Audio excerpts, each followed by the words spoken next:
Hi guys, my name is Christine and I'm a dating, relationship and personal development coach. And today I'm talking about why women don't care about you.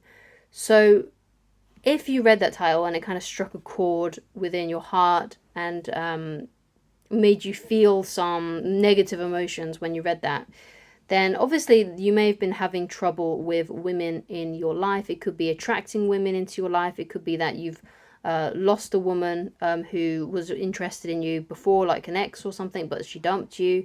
So if you're wondering why women don't care about you, here are some things because that can help, right? And there are a couple of reasons why this may be happening. So if you've always struggled with dating, like what I did when I was a teenager, right? And in my early 20s, I would describe myself around that time from about the ages of maybe like 13 to 14 up till about 23 years old. I would consider myself an absolute total loser, right? When it came to women. All the girls that I liked never seemed to like me, and all the women that did like me, I didn't like them, and I always wondered why the women that I really wanted, why they didn't want me. Okay, and this really struck a chord with me when I got to my 20s, when I started dating a woman who was also a lesbian, because before I was crushing on my straight friends, confessing to them, and of course those straight women were never going to go out with me because they're straight, obviously, right? But as you know, when you're a teenager, you sort of believe in sort of like these fantasies that you can get someone to love you no matter what, just because you really like them, right? So that I was falsely, narcissistically in a way, actually believing that. But then it got to a point where I was like, okay, I'm just going to date women who I know for sure like women, right? So I started dating a girl, right, um, who was also a lesbian too, and then all of a sudden she started to lose interest in me, right, and this is when things really started to change in my life because I was like, what? I don't understand. She's gay. I'm gay. What's wrong? What's going on here? I don't understand why she doesn't like me. I'm amazing, right? This very narcissistic view, right? And I started searching up dating information online to try and figure out how to solve this mystery as to why she didn't like me and how I could reattract her, right? So I started getting into Mark Manson's book Models, Corey Wayne's work, his videos and his book. And there was some other ones as well during that time. There was like a woman called Marie DeBeck, and there was a one called Dating Logic on YouTube, here on YouTube, these people on YouTube. And I started getting really into like these kinds of videos, these like dating videos, how to, videos about attraction and what makes attraction work. And then I started to learn a couple of things, started to apply it in my own life, started to see really good results. And then I got to a point where, I found the person who I was going to spend the rest of my life with. We're now married and we've got a kid, So, and I'm now happily married to my lovely wife, and but before I considered myself a complete and total loser. And I think what happened with me is that I had a confidence shift, right? So sometimes why women don't care about you is because you might be going around dating them the wrong way, right? So if you seem to be always going on dates, but you can never seem to get a second date with a woman, right? Or she's giving you wishy-washy excuses as to why she doesn't see you. There could be a few things that you're doing wrong that you need to rectify, okay? That can easily just completely shift how you are interacting with women, and you can get even women that are not really that interested in you more interested in you, and the women that are interested in you are going to become even more interested in you, right? So it's not so much that women don't care about you, it's just that you are giving off this vibe, perhaps, that is making them less attracted to you. So even if a woman was attracted to you initially, you may have put them off in some shape or form. So one of the big ones, which I see a lot of men making mistakes with, and young men especially, is they chase women too much. Because they're so desperate for a woman, whether it's they're just desperate to get laid, or whether they're desperate to get in a relationship, they're desperate for romance, or they're just desperate for that one woman who they really want to make it work with, whether that woman's showing interest in them or not.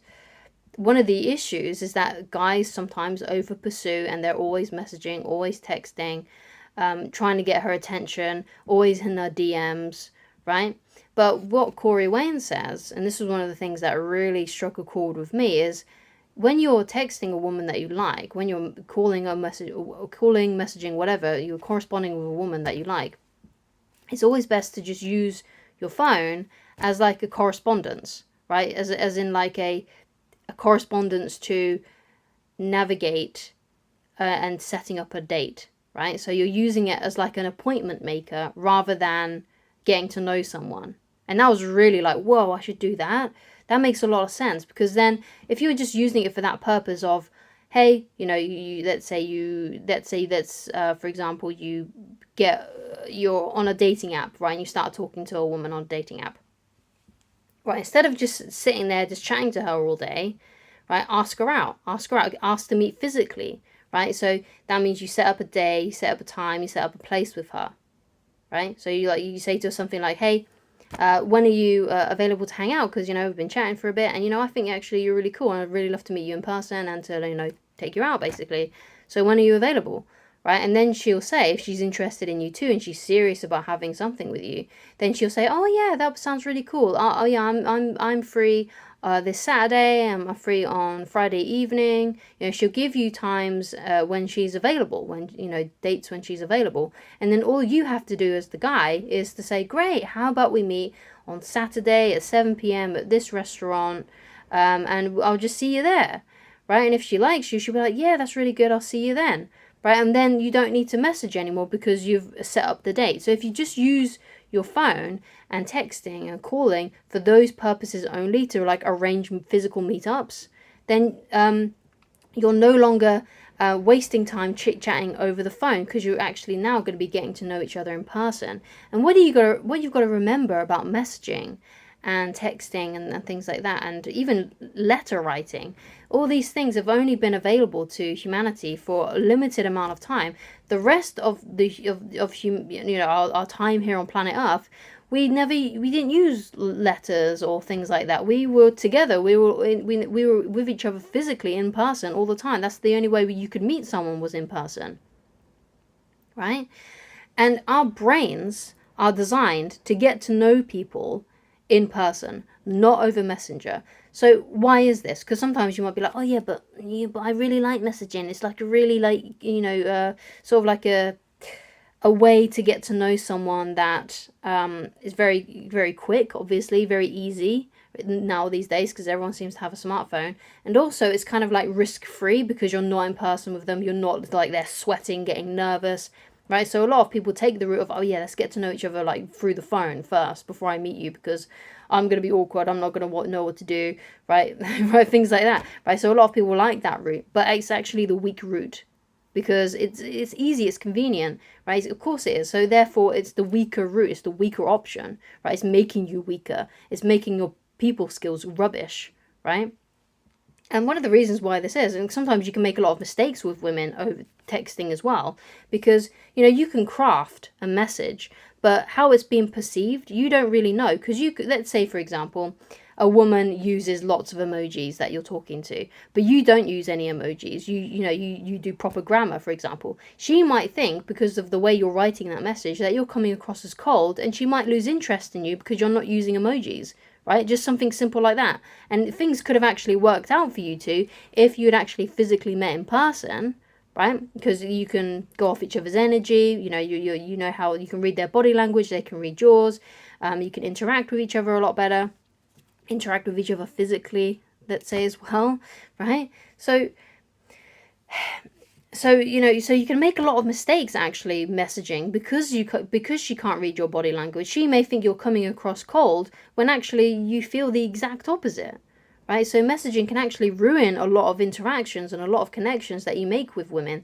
So it's always best to use the phone, like Corey Wayne says, as a ways to meet up with them, right? And use it as like a tool to set up and arrange dates with people. And this could even be for your friendships as well, and other sort of, you know, people in your life, family. Like, don't use it to get to know them. Use it as a ways to like hang out and meet up, right? So you get better social skills, right? Because one of the things that may be happening is when you meet out with women, when you do actually go on a date with them, you're just sitting there a nervous wreck because you don't really know how to talk to them and react to them. Because first of all, she might be really good looking and you're like losing your shit inside, like, oh my god, I can't believe I'm on a date with such a beautiful woman. But also because your people skills are rubbish because that's the only way you've been corresponding with people for the last 10, 5, 15 years, however long you've been on the planet and using a smartphone and using phone as a way to get to know people. You know, maybe you've been talking to women before online as well, like on online forums or over video game chats and stuff like that, right?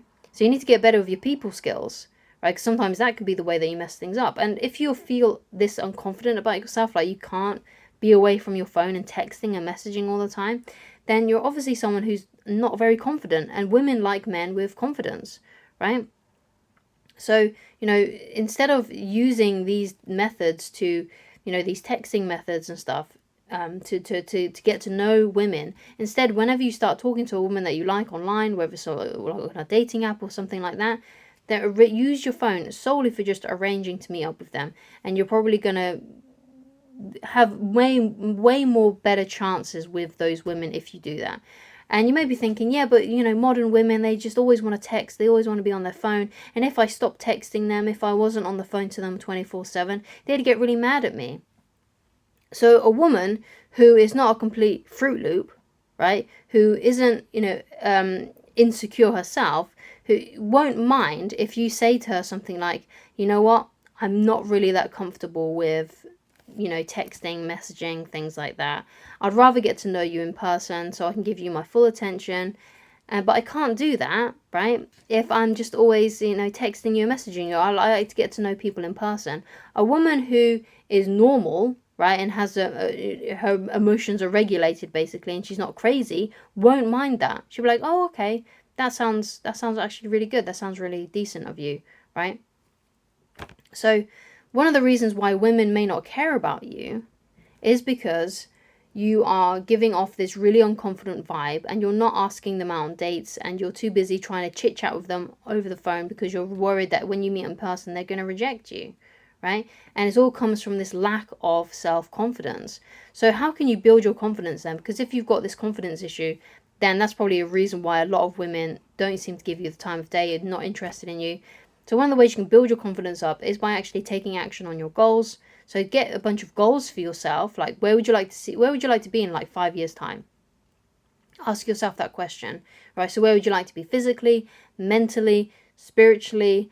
Where would you like to be financially? What would you like your hobbies and career to look like? What would you like your lifestyle to look like? What would you like to be doing with your friends? And then figure out how you can actually make that a reality and create some goals for yourself, and create like a to-do list that you can do every day to help you get yourself that little bit further, right? Because it goes, there's a quote by Dale Carnegie that I really love, and I use it a lot on this channel. And that is, inaction breeds doubt and fear. Taking action, or action, breeds confidence and courage. If you want to conquer fear, do not sit at home and think about it. Go out and get busy, okay? So if you want to be less fearful, and if you want to feel more confident about yourself and more courageous, then take action. Do stuff. Do things that can help you achieve your goals and your dreams and the things that you want in this life. And when you start doing that, you'll start to feel more confident. And if you feel more confident in those areas, you know, as in like building the life that you've always wanted, right, it's going to bleed into other areas too, such as your romantic life and how you are with women, and you're going to give off a way better vibe, and women are going to be more drawn to you rather than feel repelled by you. Okay, so thank you so much for watching. If you'd like to get in touch with me personally and you'd like coaching with me, then please go to www.christineloveridge.com, and I shall talk to you again very soon. Goodbye.